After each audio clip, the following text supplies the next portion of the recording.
ধোকার তরকারি বসিয়ে দিয়েছি, এই যে ধোকা হয়েও গেছে ভাজা, তোমাদের মাখানোটা দেখিয়েছিলাম।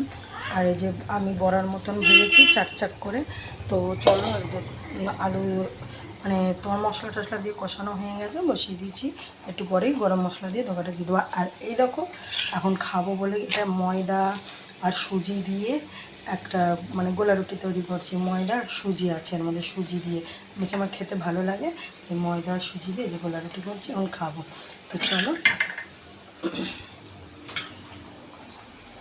এই গুলিয়েছি ময়দা আর সুজি, বুঝছো? তেল দিয়ে নিয়ে আগে।